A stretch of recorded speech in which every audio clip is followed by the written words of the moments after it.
Bismillah Rahman Rahim. Assalamu alaikum. Welcome to Sports Extra. I'm your host Ahmed Nawaz with the latest roundup of sports today. Let's take a look at what we're discussing. First of all, we give you the latest of updates of Pakistan Shaheens tour as well, where Bangladesh A have beaten Pakistan Shaheens in their second match of this series as well. So the series is poised at 1-1. Of course, by 5 runs they clinched victory, but it was an interesting game of cricket once again. So Pakistan should be very proud of themselves. The series ends in a draw, and now of course we move on to Pakistan Shaheens white ball tour as well. So we talk about that game in detail. Then of course we move on and we discuss West Indies tour to England, which has had all eyes on it as well. England have been surely dominant. And of course, I think when we talk about England's dynamics, that, Baz ball return has certainly been there once again for the world of Test cricket. So we'll talk about that in detail as well. Then of course we move on and we discuss Pakistan's street child football team that has secured 2 victories now in the Street Child World Cup in Norway. Of course, they've been clinical. They've won their first match by 5-1, and the second match today they clinched it by 6-1. So there's been phenomenal support. We'll give you all the updates regarding that, and congratulations so far to the Pakistan Street Child football team. And then of course we move on and we discuss the Paris Olympics 2024 in detail. All the results, all the medal table. Japan so far leads the medal table. They're absolutely phenomenal right now. And then of course they're followed by Korea and Australia, who are also amongst the medal tally as well. We'll talk about them. Pakistan's performance has been utterly disappointing, let's be honest. But I think there's still so much to play for. So we'll talk about that as well. Time now to start the show with cricket, of course. Joining us in studios is sports expert Ali Mehdi. Assalamu alaikum. How are you? Walaikum salam. I'm very well. So Ali, I think let's talk about this tour. We initially did say that we didn't want to be result oriented. They won the first game, but they lost the second one. But although the series ends in a draw, credit to Bangladesh A, who played spectacular cricket. But the fact is that there's been so much to learn from this series from these youngsters. No, I think this is a great appetizer for the way going forward, especially for Jason Gillespie. I thought the fact that Jason Gillespie, they went over there, went to see, the upcoming stars of red ball cricket, it just shows how much he's dedicated. And I actually saw his interview and he said that he wants to play a certain brand of cricket. Everybody's playing a brand of cricket, and Pakistan actually needs to play that brand of cricket, which shows that, we are one of the best teams in the world. But, credit to Bangladesh. I mean, I thought the first match, Pakistan were phenomenal in that everybody getting tons of runs, hundreds and this and that. But this was a close fought match. We thought that Pakistan would actually perform in the heroics once again. But, once again, in this second test match, second unofficial test match between Pakistan A and this Bangladesh B, they fought very hard. I mean, and they did very well. And, Pakistan obviously got close to the target. But at the end of the day, the Bangladeshis held their nerve. Also joining us on Sports Extra, senior sports journalist Sayyid Haider. Assalamu alaikum, sir. Welcome to Sports Extra. Walaikum salam, Ahmed. Thank you very much. How are you? I'm very well, sir. What would you like to add? Like we said that, Pakistan won the first game. Pakistan Shaheen's second game has belonged to Bangladesh A. So the series ends in a 1-1 draw. But like Ali Mehdi was also mentioning that, this is a fantastic curve for this team and also for Jason Gillespie to work on the potential future talent for Pakistan's Test cricket. Yeah, absolutely. The players in the Pakistan A team or Pakistan Shaheens, they are absolutely there. They have a good opportunity to get some good cricket there in Australia.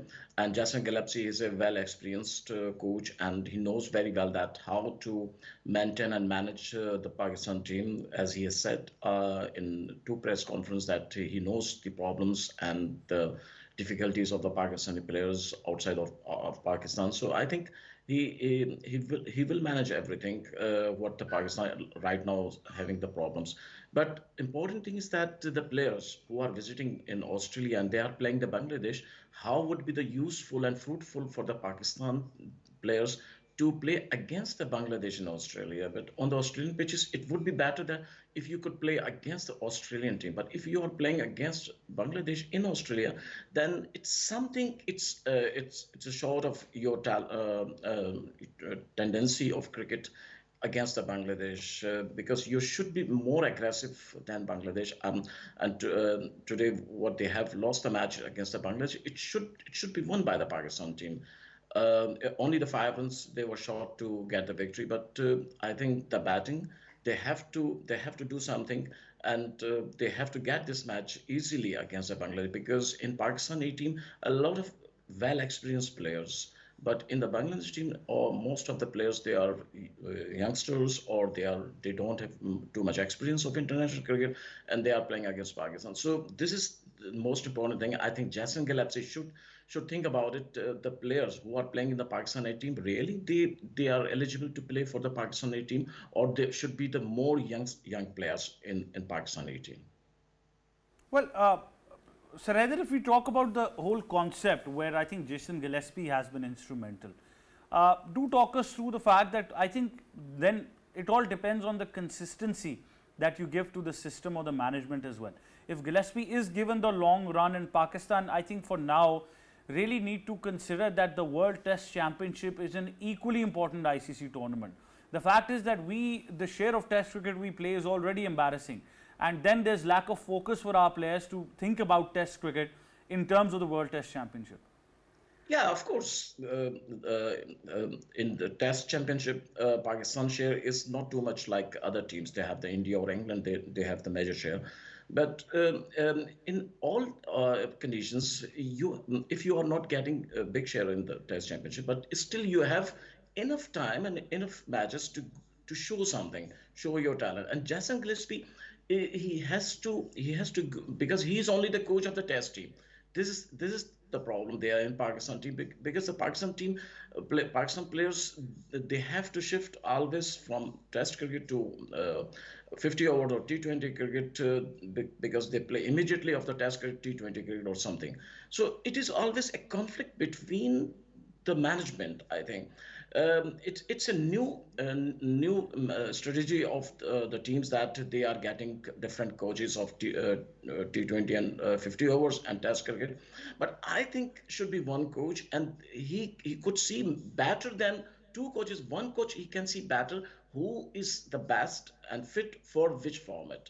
This is very important for any team. But nowadays we see most of the teams, they have the different coaches. So therefore, Pakistan Cricket Board management, they have decided to go with the two coaches, and one is for limited cricket, and one is for the Test cricket. So how will be in the future? We cannot say at this moment. But Pakistan team is lack of something. Something is not according to the standard what we have to get in the Pakistan team. Is still it has to reach. It's still it has to achieve. This is very important. Certainly. Ali Mehdi, the players need to be profiled at this stage as well. We had this talk in the last week's show as well on multiple occasions that you need to keep these records in check. So it mustn't be a performance that goes down the drain. It's unfortunate that it's not being discussed, but these performances need to come to the limelight so you have a squad ready for Test cricket whenever needed. Yeah, I think it's very important. I mean, they haven't gone there just for fun or anything, or just for, a tour game. This is actually for the future, and you have to make sure that the management has to make sure that, all these performances which are being under the keen eye and under the microscope of Jason Gillespie and the management, they actually have to have a keen eye of how they're performing too. I mean, there have been some notable performances over here. Obviously, Kamran Ghulam actually performing very well, and Umair bin Yusuf performing in the first test match. But in the second one, you have to give credit to Saibzada Farhan actually got a 50 over there, and he played very well. And then obviously Hasibullah, they actually played very well and got about 96 for that first wicket, chasing about 296. But then unfortunately, Pakistan fell away. I mean, the heroics of Kamran Ghulam, who did very well in the first test match, he got a duck, and then obviously Umar Amin followed up with another duck. Tayyib Tahir obviously tried to rescue it along with Umair bin Yusuf, but unfortunately, they just fell short. But the fact is that there have been some notable performances. Muhammad Ali has gotten about 6 wickets in this test match. In the second innings, he got about 6 wickets, and he bowled very good line in length too. Khurram Shahzad getting 3 wickets each in both of the innings too. So I mean, these are notable performances too, and then I'm sure that Jason Gillespie would have seen it too. But look, it's very important that these performances are looked upon very seriously, because you want competition for those ranks, for those series, because we've got so many test matches. We've got about 5 test matches at home over the next 2 months. I mean, you're playing against Bangladesh next month. We are playing 2 test matches, 1 and 2 in over here, obviously, in one in Rawalpindi, and then obviously one in Karachi too. And then obviously after that you're playing 3 test matches against England. So you want to be primed up for that. But this pool of talent we have over here, because they've been battle hardened, they've played over there, and whoever's performed very well, they should be knocking on the door. I really do hope that the team management looks at them and then includes these top performers actually in that pool of players who will be considered for the 2 test matches against Bangladesh, and then also for the 3 test matches against England. Ali Mehdi, the fact is that Pakistan's test side, the share of test cricket that we're playing, is something that's not had particular focus. And like I said, that there needs to be more focus on the World Test Championship as a regular ICC tournament, which we need to focus on. But somebody's got to advocate our share of Test cricket. No, definitely. You talk about, I think that's a very good point that you yourself and Sir Haider actually put over here. Look, Pakistan only plays 14 test matches in the first World Test Championship cycle, in the second one, and now even in the third one, they're only playing 14. I mean, somebody has got to highlight this. If you only play 14 over the span of each test cycle, then, there's really no point over here. You're playing only against the big guns. You're only playing 2 test matches. I mean, 3 test matches at max, and then 2 test matches against the lower end teams too. So it just doesn't make sense, because obviously if you look at that, then there's a lot of discrepancy bias over here, because the Englands are playing 24, Australia is playing about 22, India is playing 19, 20. Yes, I know the fact that they give priority to the red ball cricket too, and then obviously the lion's share of revenue comes from there. But at the end of the day, Pakistan obviously is a very, very big team too. They've got a very good test team, and South Africa is another one, New Zealand is one. You have to increase the number of test matches over here, but then at the end of the day, money talks. So it's very important. I mean, one thing I wanted to point out, which I was thinking about coming into the studio, is Pakistan is just starting their home series in the World Test Championship, and we are like more than 1 year over, start into the second half of the cycle, and we are going playing our first test match at home. So it just doesn't make sense. Another thing is, we haven't played test matches since the tour of Australia, which ended in beginning of January. So there's a lot of discrepancy over there too, and then you have to have good breaks over here, but it shouldn't be too much of a break. So the fact of the matter is that Pakistan itself, if it really wants to make sure it gets better in lots of test matches in future cycles, they have to make sure that they start performing well, do very well at home, and then obviously away be very competitive. If that's the case, then we can obviously push the ICC to give us more test matches like the big 3. Well, certainly that can be that as well. But obviously, Sir Haider, we need to boil it down to the domestic focus as well. It's great to see that mostly this team comprises of domestic performers, but then again, same needs to be the case for the next year and the subsequent year as well. Yeah, absolutely. Domestic cricket, it is always very important for any country. Most of the countries, cricket nations, they are really good concentrating the domestic cricket. But in Pakistan, unfortunately, we are focusing most of the time only this such type of cricket which is making the money only. PSL or leagues and franchise leagues or something. So it should be reduced really.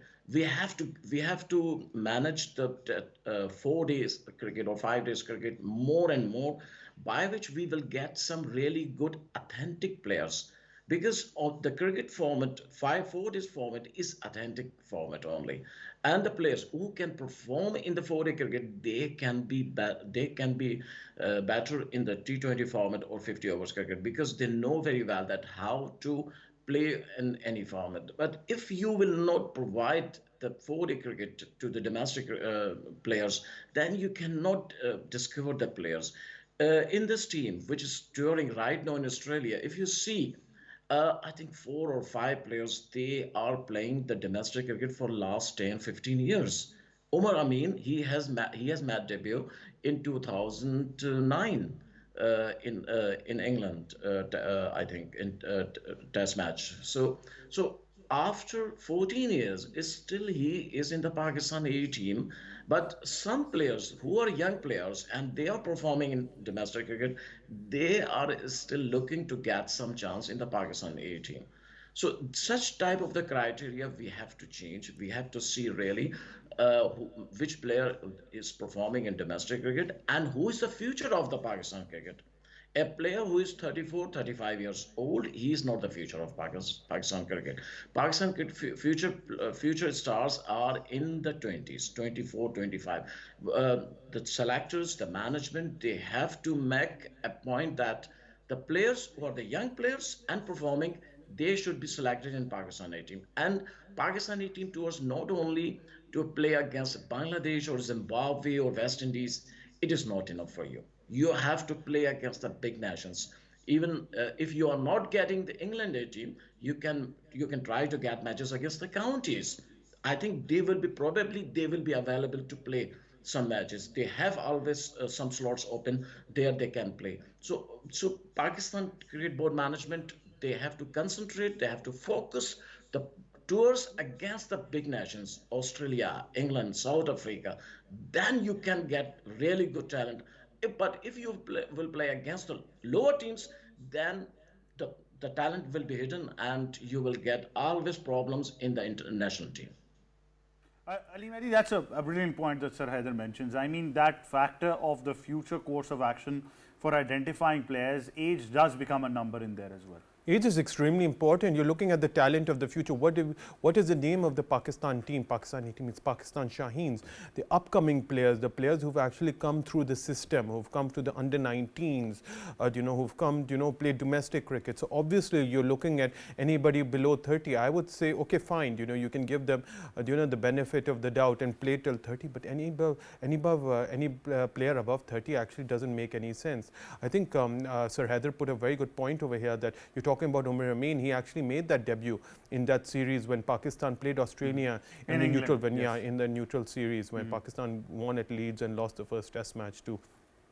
So you really have to look at the future and all these new upcoming players. I think Hasibullah, and then at the same time, you're playing Umar bin Yusuf. Some of these players who are under 30, 25, 26, they should be given a real opportunity over here. I mean, age shouldn't be a real barrier, but you're talking about the future. You're looking at the long-term view, and for that, I think you really need to look at players who are under 30 and just about, on their way up on that curve towards achieving towards going towards their prime. Absolutely. Sir Haider, another dilemma that we see is that, the demand and supply model also needs to be followed. Now, if you have a Pakistan Shaheen store, then automatically, first of all, we need to think for ourselves, Pakistan lacks a quality spinner right now, an off spinner to be precise, a fast bowler of one typical, nature that is required as well. So based on those requirements for the Pakistan team, Yeah, absolutely. We are speaking since long about the lack of spinners, good spinners. Really, we are missing spinners in our system. We don't have at this moment. We don't have any good spinner after Yasir Shah and Saeed Ajmal. We don't have any very good spinner in our national team, and it's still in the youngsters, I cannot see a really good spinner. People are talking too much about young spinners, Mehran Mumtaz and Qasim Akram and a lot of spinners, but still they don't have right track. This is very necessary for the spinners to. I don't know why Saklin Mushtaq. He was the coach of the Pakistan cricket team for 1.5 years, and he has not produced any spinner. And our ex-Test cricketers, they are running the academies. Saeed Ajmal, he's running the academy, and a lot of players, they are running the academies, but they are not producing the spinners. Why? I think they are not concentrating it that a player should be made. They are just to run the academy and make money, and then that's finished. It is not enough. Really, Pakistan Cricket Board management, they have to seriously think about it. Why the spinners are not coming? We are getting the fast bowlers. Thanks God, we are still have a good enough number of the fast bowlers, but the spinners, they have been banished. Really, left arm spinners, off spinners. For I think after the Saeed Ajmal, I haven't seen any good off spinner in the Pakistan system. Nothing, nobody is there available. And the leg spinners, we are relying on the Osama Mir and Shadab Khan, but both of these spinners, they are not consistent. They bowl well sometimes, and sometimes they are very out of standard. In T20 World Cup, we have seen Shadab Khan. He was the silent key of the Pakistan team, but he was felt totally. Osama Mir, he was the hope of the Pakistan 1 year ago, but after some months he has been vanished. He is not in any team there. So this is the dilemma of the Pakistan system, that the players are not coming, the talent is not coming. If the talent is available there, then we are not trying to polish. We are not trying to enforce them to play only their own cricket what they have started. So, because a lot of players, they start cricket as a spinner, then they go to the batting and become the batters, or the some fast bowlers. So this is not. I think by which we cannot good right cricketers. Pakistan Cricket Board management should sit with our former Test cricketers, Mushtaq Ahmed, Saeed Ajmal, Saklan Mushtaq, and think about it how we can get a good spinners. It is very Well, Faizer, important. all these names Otherwise, have been with the Pakistan team already. Saklan Mushtaq has been the head coach. Mushtaq Ahmed has been with the team. They've already been with the team, and yes, unfortunately, yes. they've not produced anything. Absolutely, absolutely. But I'm not talking about that. They should be coach of the academy. But the Pakistan Cricket Board has to concentrate with him, with them. Where are the problems? We have to see that. This is very, and how the spinners being produced. I tell you, by by the system what we are at this moment, we have tap ball cricket. We cannot produce the spinners. Always the spinners, they come from the specialized cricket system. Unfortunately, in our country, regular cricket system is not available. Most of the players, they are coming from the tap ball cricket. Zaman Khan, Haris Rauf, and a lot of players, they have jumped directly from the tap ball cricket to franchise league and then Pakistan cricket team. This is very wrong. Pakistan cricket management, Pakistan selection committee, they have to see what is their primary level, where they have started the cricket. And for the spinners, really, we have to work very hard. With our former test cricketers and some specialized people, they can produce the spinners. Really, we have to do something. Otherwise, it will be vanished like our national game hockey. Well, certainly, Ali Mehdi, I think the first question does arise, why haven't we been able to produce a quality spinner? But Heather mentioned some very important pointers going into this, that, it's ironic that we haven't worked on the hunt for a spinner as well. I think it's ironic and it's very unfortunate. That's why Pakistan has fallen behind in, talk about in all formats, but especially red ball cricket, because in red ball cricket, you see over the past many decades, you talk about the Abdul Qadirs, the Mushtaq Ahmeds, Saklan Mushtaq, Saeed Ajmals, Danish Kanaria was another one. These were natural talents which actually came amongst the ranks and then obviously were given opportunities too, and they played first class cricket. Unfortunately, there hasn't been much emphasis, there hasn't been much focus on that. Yes, you have players who are coming, but they are not, they are not making that cut over here. Unfortunately, since they are not making that cut, Pakistan is fallen behind. Obviously, you can talk about Abrar, but you have to give him a run over there. You're not giving him. If you don't have confidence in your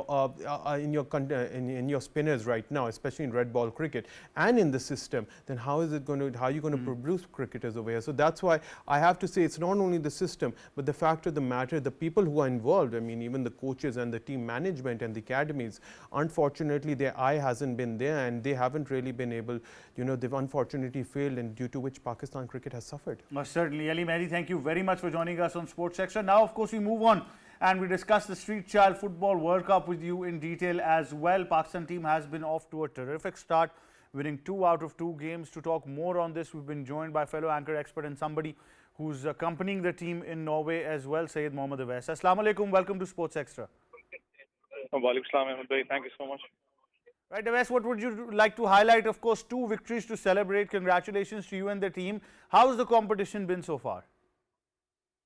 Congratulations to the Pakistani people specifically, because they have been praying a lot for the team, and it has been a superb performance back-to-back 2 matches. The way Pakistan team won today, I remember when we came up over here last year in the Norway Cup, we were silver medalist, and when we came this time, when we landed on the airport and there was a noise from the immigration department, there was some Pakistanis and they said, "Pakistan Zindabad, we need gold this time." The players specifically, they were excited. They were saying that everyone is excited over here, and what everyone means is that we need to win the gold over here for the Pakistani community, especially residing in Norway. They have been a superb support. If you highlight this, Ahmed bhai, the Norway Cup specifically about the team Pakistan, it's built by the street kids who work on streets. They work on different areas, the under 17 category, and we actually give them a platform internationally to play at the international levels and change their momentum, what the lifestyle is, and they have been consistently performing well. And when they go back to their native villages, they are basically called as hero. I hope this time again we are able to win a gold medal over here, because we are my team, my guys. They are much confident that this time it's going to be gold for Pakistan. Well, talk us through the support that you've enjoyed there from the Pakistani community as well. Ahmed bhai, today we had a second match. Tomorrow we have got a match in Eden, in one of the most, I would say, anticipated places where you have Premier League matches. Today, if I talk about the crowd, there were thousands of people over there. I saw every Pakistani cheering up the team. They were excited to watch the Pakistan team, and the way those guys have been playing on right now, we are leading in the points table. We in the first match we scored 6 goals. In the second match we scored 5 goals. So everyone was excited to watch this team. And tomorrow it's a big game again. I hope so. We win the third match too and stay top on the table. Well, as this initiative that we see of the street child football team, it's very important when you look at the transformation you're making to the players and, of course, to the areas where they come from as well. So it's sort of a trickle-down effect. So, I mean, do highlight for us, the difference you've seen in the previous events as well when you've brought a player to this level from his area and then he's gone back to Pakistan. How have, you seen that transformation? Ahmed bhai, it's a long journey. I mean, when you speak about the street kids specifically, if you just speak about the street kids which are right now playing in the Pakistan team, I've been working on them from past 1.5 years. You take down, you select that player. If they're hundreds in number, then you just minus them, get the perfect squad to just get themselves finalized for the Norway Cup, then get them to Islamabad for the high intense training. And many of these street kids, I remember when they played the last year Norway Cup, half of the team was selected for the Pakistan Under-19 Staff Championship, where they straight away had gone through the finals. Unfortunately, we weren't able to win the finals of the Staff Championship. This team right now even has one player who's a proper street connected guy, who's even the captain of the team. His name is Aziz. He was the part of the Pakistan national squad against Saudi and Jordan team, so he carries that experience over here. This basically is a life-changing moment for these kids. I mean, like I told you, they participate in these tournaments. When they go back, they basically change the life of that street kids where they belong from, where regions they belong from. Because these guys, I remember when they were street-connected kids, when no one knew them. They weren't called with the good names. I remember they used to work on workshops, they used to work on garbage areas. And now when they go in that area, because they have changed their life, they have the whole momentum, they're representing Pakistan community wherever they go, that changes the perception of these kids. And I remember many of these street kids right now working over there, looking at these guys, they changed their perception to that we can be somebody and we need to work on them. We can be a good sportsman. Well, certainly we can. Wes, all the best to you and the team for the future course of matches left, and we expect you to come back with a winner's trophy, inshallah. Thank you so much, Anand. Thank you. Right, that was Syed Mohammad Awais, who's touring with the team as a manager as well. And as he highlighted, I think it's a terrific moment for Pakistan street football child team as well. It's very important that we talk about these children and that transformation that they go through by virtue of sports, and especially through initiatives like Maidan and this tournament as well. Now, of course, we move on to the Paris Olympics 2024. And a lot is to be said about what's been going on. You talk about the medals tally, a lot that is happening, but Pakistan as well is represented there by virtue of a small contingent that has participated in many games. So far, results haven't been what we expected, but the participation level has certainly been there. Let's take a look at one report and then we continue.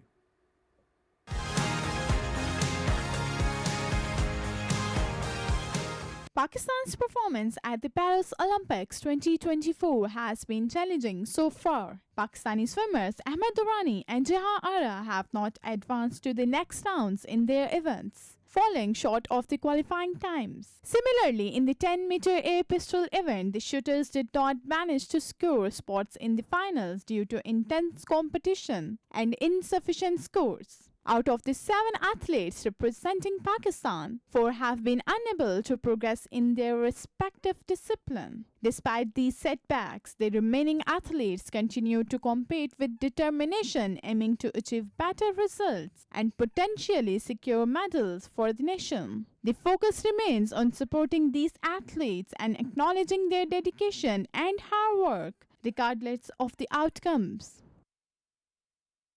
Well, there you have it in this report by Sabah. All you need to know about the Pakistani contingent that is participating. We've still been joined by Sir Haider.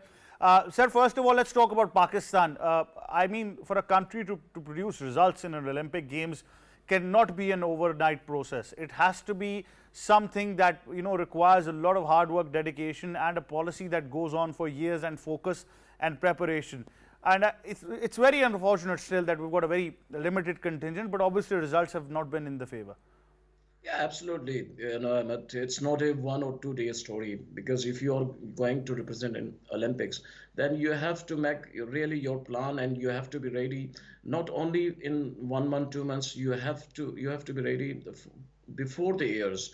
If you see other countries, they have started their job for this Olympics, Paris Olympics. I think 4 5 years, 6 years ago, and now the result it's very different. You can see it's totally clear that the Pakistan athletes, only the seven numbers they are participating. I think it's a very pathetic, for a really shame for Pakistan.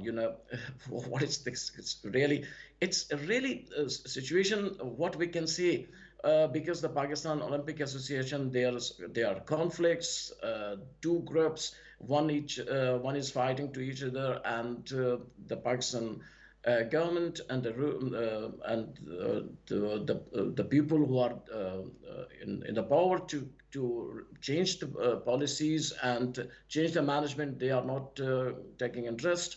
So I think the result will be same what we are saying. Only I think before the Olympics, when the team was going to over there, we are expecting only from Arshad Nadeem. Then he can do something because he was instrumental in the last Asian Games and other SARC Games or someone. So he is only the hope of the Pakistan, and we hope that he could do something. Otherwise, the all other, they are just making a visit, making a tour to Paris, enjoying the tour only, and the officials, they are enjoying their other after them. Then they will be back without any performance. Only three players they get the medals in every event. Only three persons, but participants are 20 25. But everyone is showing his talent. He's showing his hard work. He's showing his performance. This is very important. And if the Pakistan athletes they cannot show their performance, then really it means that they have not met any good preparation, and now we are standing there. We are really vanishing from the such type of the events. Well, certainly. Sir, generally, if you could highlight the preparations of these games so far, there has been some sort of criticism on the administrative affairs in Paris. Initially, the blackout was talked about a lot. Then we had an arson attack that disrupted transportation system. About 800,000 people were affected in Paris. 200,000 were those who immediately wanted to travel for the games. Then, of course, some games have been postponed due to the weather situation there as well. Yeah, of course, exactly. I was there in Paris, and really it's a chaos there, because Paris is a very congested city, like London or New York. Paris, like such like a city, and there to arrange the Olympic Games, it's a really a big task, big challenge for the organizers. Still, they are giving not 100%, but really 99% good result. But still, it's a lack of administration there. A lot of things they are really in bad shape. We can see on the TV. I think the whole Pakistan nation they can see only the Olympics on the TV screen. So therefore, they cannot see the black corners. What is going on in the Paris.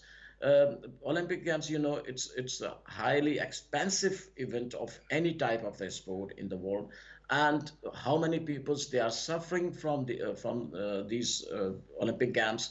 The people they have to because of trains, buses, they have been blocked. Their routes have been changed. The people they have to go by feet everywhere 4 5 kilometers. I have gone for 4 kilometers because no bus train was available, and I had to go to pick up my car. So it's really a problem there. So I don't know why the International Olympic Committee is choosing the big cities like Paris, London, or such type of cities for the Olympic Games, because Olympic Games is not like a football match or cricket match in a stadium can be played.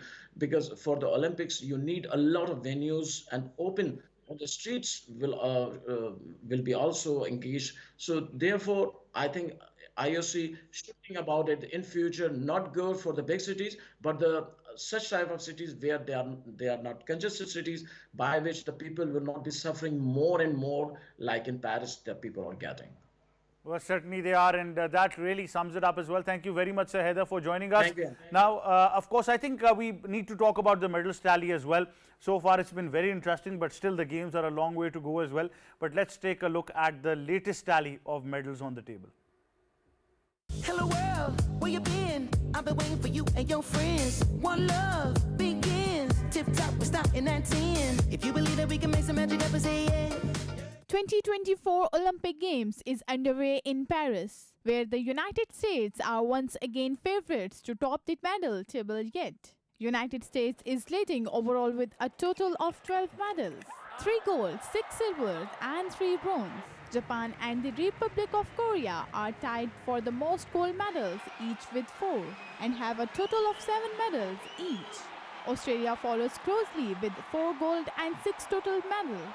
France, the host nation, has scored 3 goals among its 8 total medals. Other notable countries include China with 3 golds and 7 total medals, Italy with 1 gold and 6 total medals.